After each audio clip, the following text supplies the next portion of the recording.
Dar, Chapter 6, The Stranger. The man was about the same age as Keenock, but not nearly as tall or muscular. The stranger had a man mark of 2 crossed short lines on his cheek. He carried his spear at his side, its spear point made of antler instead of flint. Unlike Dar's people, who wore smooth skins during the warmer season, the man was dressed in a fur tunic. The fur was reddish-brown, the same color as the stranger's hair and bead. It gave him the look of a shaggy animal. Dar's legs felt weak. What was this man doing here? Was he alone?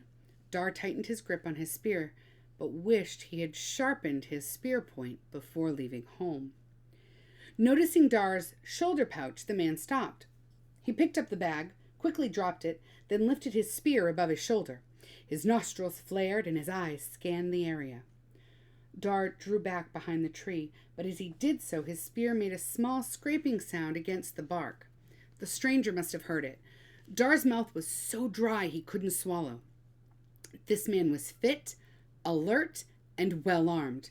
It would be reckless to challenge him. Dar stepped from behind the tree, his spear with its point downward in his left hand. The crouching stranger faced him with his spear poised, ready to throw. The man glared at him and spoke in a harsh-sounding language that Dar didn't understand. Shaking, Dar took 1 step forward and raised his empty right hand to show the man he meant him no harm. The stranger stood up from his crouch but kept his spear raised. Again, the strange words.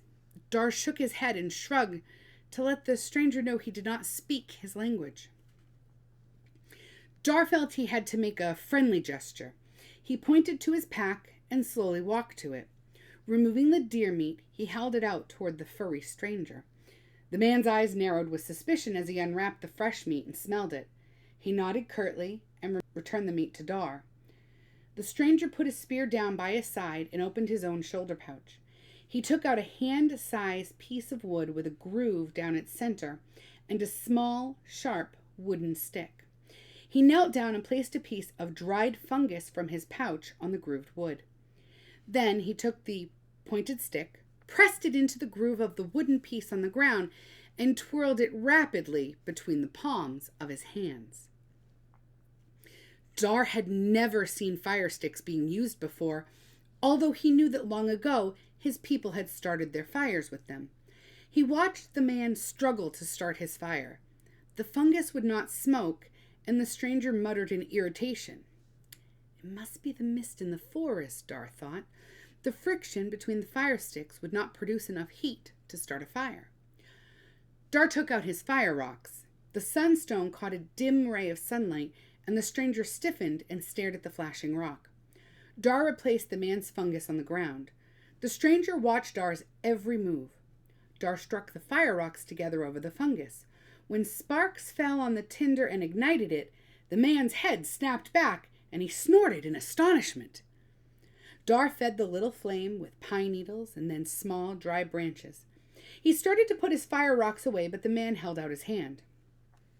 Dar hesitated, then let the stranger examine the rocks.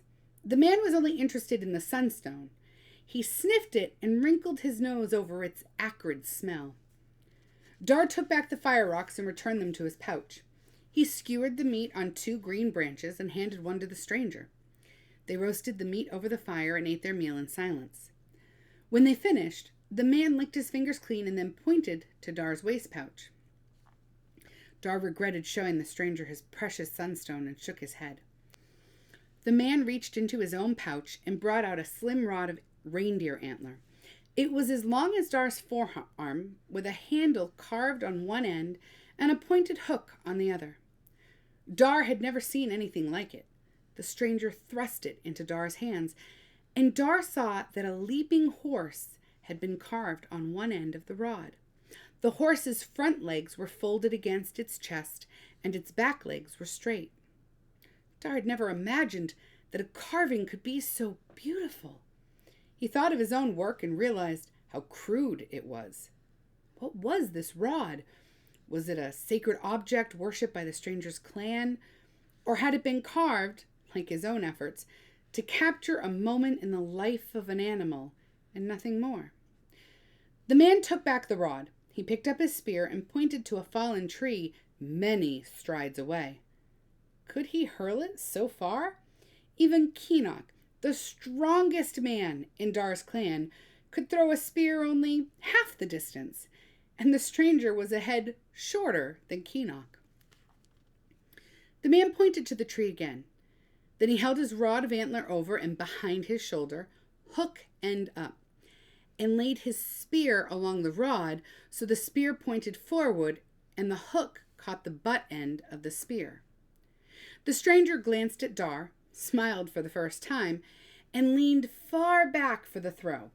He brought his body and arm rapidly forward, snapping his wrist and launching the spear with tremendous force and speed. Dar, open-mouthed, watched the hurtling arc of the spear and saw it plunge into the target tree. The whole process had happened so fast and so smoothly, it took Dar a moment to realize that the antler rod remained in the stranger's hand. The man retrieved his spear and came back to where Dar stood. Again, he pointed to Dar's waist pouch. With his other hand, he held out the throwing rod. Dar's body was tense with indecision. His grandfather's sunstone was his most valued possession. He could not trade it away. Dar shook his head in refusal. The stranger frowned, then tucked the rod into his belt. He tapped his chest. "Toreg," he said several times, and pointed to two small mountains behind the pine forest. Then he drew the twin peaks in the dirt with his finger and pointed to the valley between them. He added a rough circle near the mountains and spoke a word that sounded to Dar like his own clan's word for lake. Dar studied the mountains before him and Toreg's drawing on the ground. He touched his own chest and said, "Dar." Toreg pointed again to his antler rod and to Dar's waist pouch. Then he gave Dar a short, raised hand salute and walked away toward the mountains. Dar followed the stranger with his eyes until he disappeared. He would have to run most of the way home to be back in camp by sundown. He put the fox back over his shoulder and secured its legs together in front by a leather thong. He picked up his gear and started for home. Had he made a mistake in refusing the trade? Dar asked himself. Perhaps he had.